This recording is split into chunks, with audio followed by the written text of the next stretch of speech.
Today, I'll be covering three very bizarre... In December of 2014, a 24-year-old man named Aaron Frazier sat in the driver's seat of an excavator in the backyard of his childhood home in Jacksonville, Florida. He pushed a lever forward, and he watched as the metal bucket dipped down and cut into this big slab of concrete, and debris went flying everywhere, and Aaron loved it. He smiled with satisfaction watching this destruction taking place, and he pressed the lever again and ripped off another piece of concrete. Today, Aaron was ripping out the backyard swimming pool of his old home, a home which his father had recently given him the deed to. But this property was not a nostalgic place for Aaron.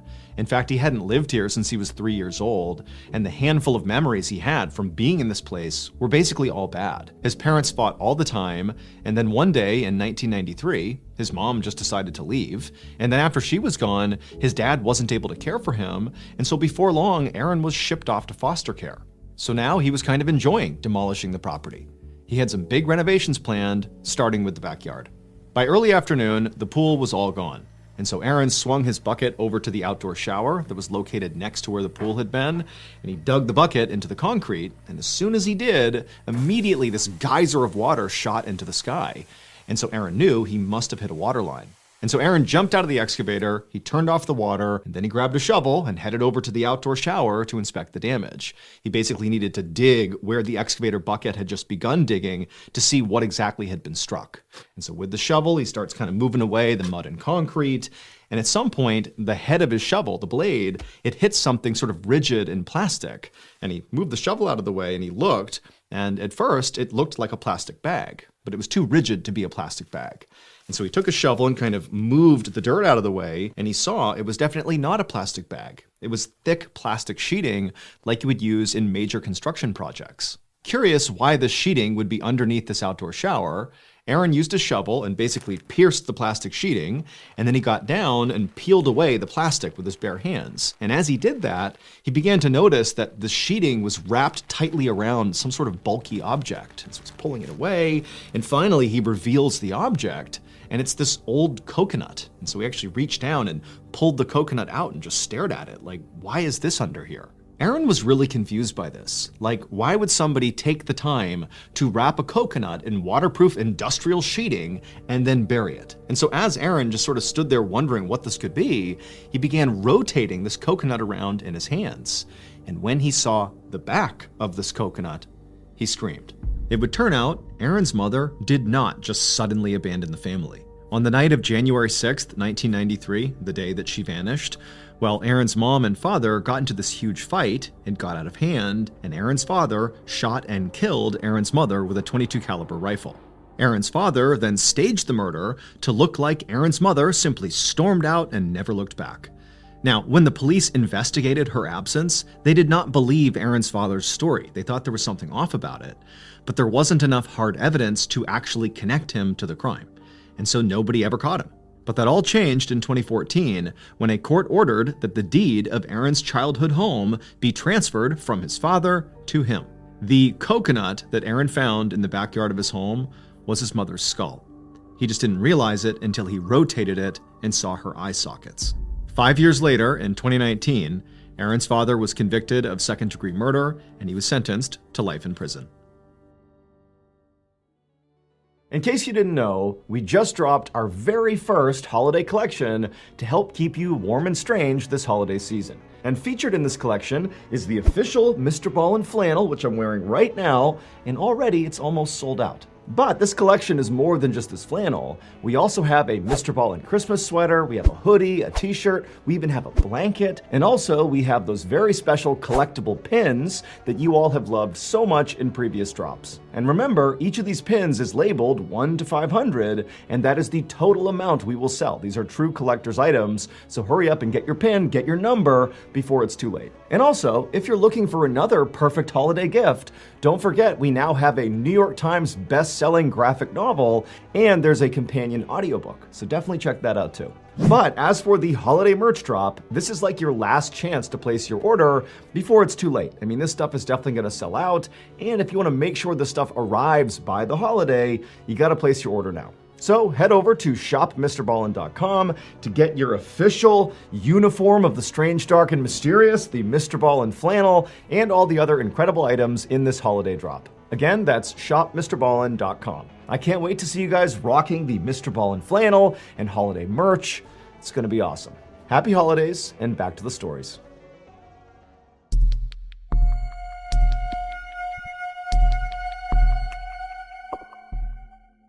Around lunchtime on August 25th, 2012, a young woman named Grace was standing in a public restroom in front of the mirror in southern Iceland, applying makeup. Someone knocked on the door, and Grace quickly shouted an apology, but then made no move to finish up. Grace was in the middle of a solo bus trip across Iceland, and she was feeling kind of gross from all the travel. Every day around noon, the tour bus she was on would make a pit stop for lunch at whatever touristy location was nearby. And today, they were at Eldkau, which is the largest volcanic canyon in the world. Now, usually, Grace would use these pit stops not just to get lunch, but also to walk around and see the sights. But today, she was using this break just to freshen up. So Grace finished putting on her eyeliner and put her hair up in a high ponytail, and then she changed her shirt, stuffing her old one back into her backpack.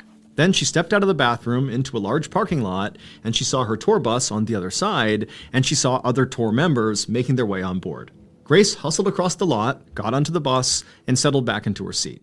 Only a few minutes later, the driver stood up and announced to the bus that it was time to leave. But before they left, he did what he did at every single stop. He did a head count, just to make sure nobody got left behind. Now, typically, Grace did not pay much attention to the driver when he did this head count. It was a very administrative thing. She would just sit there looking out the window waiting for the bus to start. But on this day, at some point, as Grace was sitting there, she realized the head count was taking a really long time. And when she noticed that, she looked up at the driver, and he looked visibly upset. And he was clearly doing the head count over and over again, like he was really trying to make sure he was doing it right.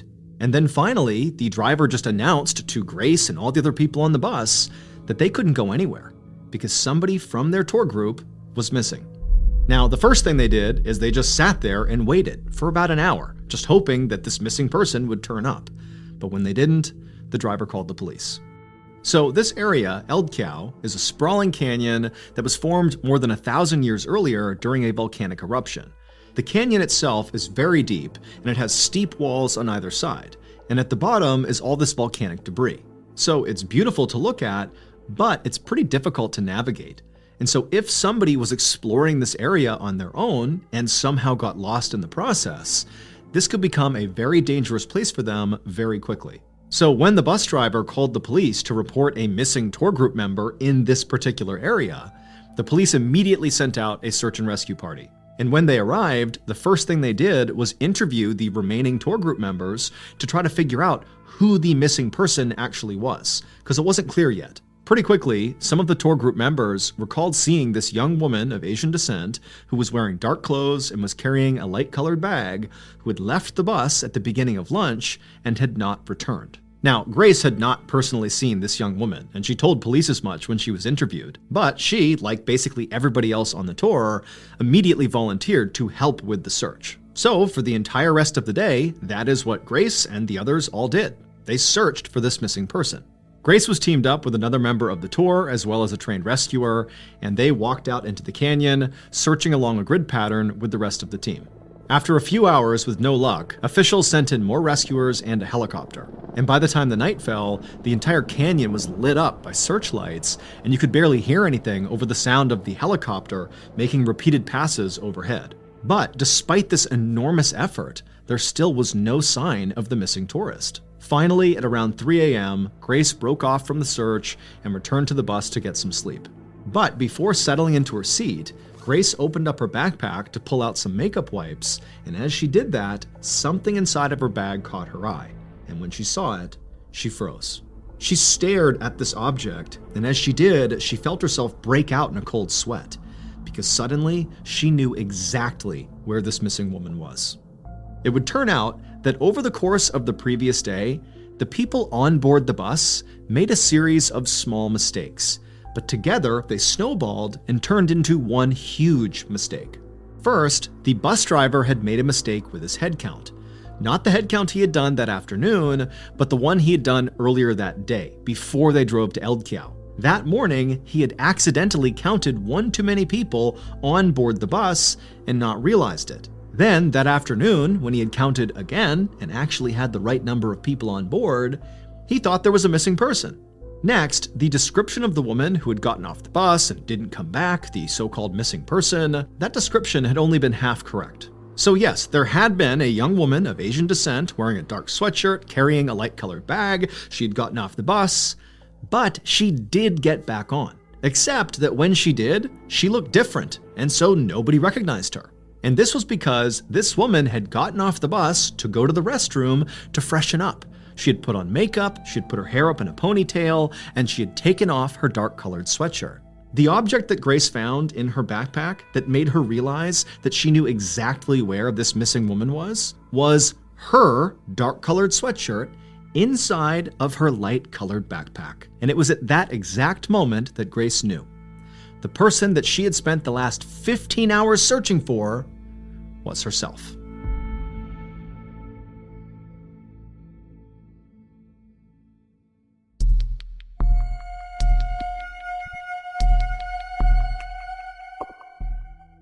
Before dawn on December 12, 1992, a 17-year-old girl named Tracy Dion sat in the passenger seat of a little two-door car that was swerving down a deserted road in the Yankton Sioux Reservation in South Dakota. Everybody in the car was drunk, including Tracy. Sitting next to Tracy in the middle front seat was her 19-year-old cousin named Ruby, and Ruby's boyfriend, a 20-year-old named Arnold, was driving the car. All three of them had been out partying all night, and so now they were trying to make it home. The swerving was making Tracy feel sick to her stomach, but she didn't want to say anything to Arnold in fear that she might distract him. I mean, it was really dark outside, there was no street lights, there was ice on the road. I mean, for a sober driver, this would be a challenging drive, let alone a drunk driver. They were coming up on an intersection, and Arnold brought the car to a stop with a lurch. Tracy watched as Arnold checked for cross traffic and then pulled out onto Highway 281. But halfway through this turn, as Arnold was accelerating, Tracy began to feel the car slide. And even in her drunken state, she could tell Arnold had hit a patch of black ice. And so as the car began to skid, she wanted to scream, but before she could, the car was already flipping over, and then everything went black. A short time later, Tracy came to. The car was upside down, and Tracy quickly realized she had fallen out of her seat and was now basically resting on the roof of the car, which was now on the ground. From what she could tell, after the car had finished rolling over, it had come to a stop just off the side of the highway, and so they were not in immediate danger from other cars striking them. But she couldn't really see outside because the windows were so badly cracked. Beside her, Tracy could hear her cousin, Ruby, pounding on the driver's side door trying to get it to open, and so Tracy tried to look around Ruby to see Arnold, to see if he was okay, but when she did, she saw the driver's seat was empty. Tracy tried to make sense of what she was seeing. The driver's side door was closed, but Arnold was gone. Just then, Tracy heard the sound of the driver's side door opening, and she turned to see her cousin Ruby forcing the door open just a few inches, and then a second later, Ruby was slithering out through that crack to the outside. To Tracy, everything felt like it was happening in slow motion. She was too shocked and confused to make any sense of it. But if Ruby was getting out of the car, Tracy felt like she should too. And so Tracy turned and crawled across to the driver's side and was about to make an exit the same way Ruby had when the door slammed shut violently right in Tracy's face. Tracy didn't understand why Ruby would do something like that. Why would she shut the door that aggressively when she knew her cousin was still inside? Tracy tried to open the door again, but she was too weak to do it. She figured her cousin Ruby was okay, but she couldn't see outside because of how cracked the windows were. At this point, Tracy began to feel woozy. She laid her head down on the roof of the car, wondering to herself why Ruby and Arnold had left her behind. Tracy would stay trapped inside of the car, alone, for a few hours, until finally a motorist saw the flipped-over car and called 911. Shortly after that, first responders arrived on the scene, they pulled Tracy out of the car, and shockingly, she actually didn't have really any serious injuries at all. She didn't even need to be hospitalized. But rescuers could not find Ruby or Arnold anywhere. They were gone. And once rescuers had scoured the entire area around the crash site, the sheriff who was in charge of the scene started to wonder if Arnold and Ruby were not just missing. Maybe, he thought, they had fled.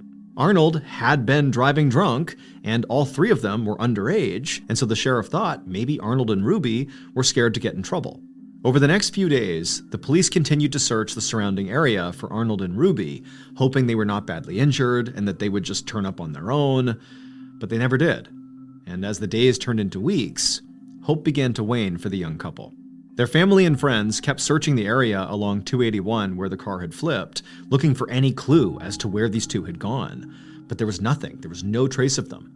It was like Arnold and Ruby had gotten out of the car and just vanished. But in January of 1993, so 3 weeks after the crash, strange and conflicting reports of sightings began to trickle in. First, a woman came forward claiming to have seen Arnold, alive and well, at a New Year's Eve party. Now, the police doubted this claim, but this woman was insistent that she had seen Arnold, and they actually hooked her up to a lie detector test, and she passed the test. And so officials brought in guests from this party who this woman claimed were with Arnold, and they asked them, "Were you with Arnold?"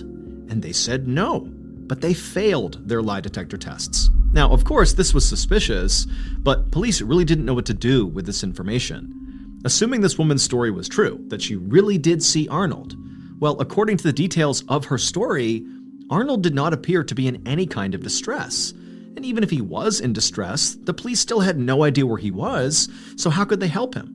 Other locals came forward, claiming to have spotted Arnold around town as well. But nothing came of those reports either. Neither Arnold nor Ruby turned up. Months went by, and the case went cold.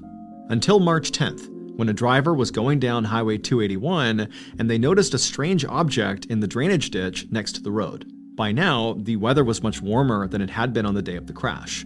So instead of snow and ice inside of this drainage ditch, it was runoff water, and the strange object was floating in it. The driver stopped his car, got out, and walked up to see what this thing was, and as soon as he saw it, he turned, ran back to his car, and called the police. Because what the driver had just found was a dead body. And when the police arrived and searched the area, they found another body not far away. The bodies belonged to Ruby and Arnold. But this discovery did not solve the mystery of what happened to Ruby and Arnold. Instead, it made it much more bizarre. Because first of all, the bodies were found 75 feet away from the original crash site. And the exact spots where the two bodies were found had been searched many, many times on the day of the crash, days after the crash. They were searched by police, they were searched by friends and family of Ruby and Arnold. The idea that this is where the bodies had been the whole time was impossible. They would have been found. And then there was the condition of the bodies. Ruby's body was extremely decomposed, which made sense given the fact that the crash was 3 months earlier. But Arnold's body was barely decomposed at all. And in the pocket of Arnold's jeans, police found a mysterious set of 3 keys. 1 was a vehicle key and 2 were house keys. But none of them opened any vehicle or building that Arnold was known to frequent, and nobody recognized them. Finally, the police found a tuft of hair lying near where the bodies had been found. It was Ruby's hair, but it didn't look like the hair had been there for very long, certainly not 3 months. Instead of being dirty and matted, like you would expect given how long she must have been there, the hair was perfectly clean. The official coroner's report on Ruby and Arnold's deaths were that they died of exposure, and then their bodies were just overlooked by searchers for months. But to a lot of people, including the sheriff who was in charge of the original crash site, this made no sense. Despite the coroner's findings, law enforcement officials believed that Ruby and Arnold's deaths were the result of foul play. Under the foul play theory, somebody pulled Ruby and Arnold out of the crash site while they were still alive, and then killed them later. And then perhaps they killed them at different times, which would account for the differences in decomposition of their bodies. The FBI ultimately came in and took over this case, but they eventually closed it down, citing a lack of evidence to support the foul play theory. However, with or without foul play being involved here, nobody has a good explanation for all those sightings of Arnold after the crash. And also, nobody can explain why the door was slammed in Tracy's face in the immediate aftermath of the crash. Maybe it was Ruby or Arnold who slammed the door, or maybe it was their killer. To this day, what actually happened on December 12, 1992, on the side of Highway 281, remains a mystery.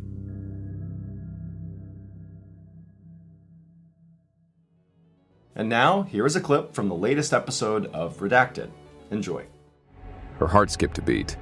She knew that he meant the CIA agents, which meant he knew what she'd been up to and why she was here now. Marita struggled to find words as tears filled her eyes. And to her horror, Fidel drew his gun out of his holster. But he didn't point it at her like she'd expected. Instead, he handed her the gun, handle first. "Go ahead and kill me," he said. But Marita stayed frozen to the spot. The CIA could never have dreamed of a more perfect scenario. Here was Fidel Castro, completely unprotected, vulnerable, an open target. And here was Marita being offered a murder weapon. And yet, she couldn't do it. And Fidel seemed to know it. He smiled at her. And then he said, "No one can kill me. No one." So that's going to do it. If you're looking for more strange, dark, and mysterious content, don't forget we have a whole slate of podcasts under the Ballen Studios umbrella. They are the Mr. Ballen podcast, Mr. Ballen's Medical Mysteries, Bedtime Stories, Wartime Stories, Run Fool, and Redacted. You can find them by searching for Ballen Studios on any podcast platform, and boom, you have hundreds of hours of strange, dark, and mysterious content to binge. Thank you so much. Until next time, see ya.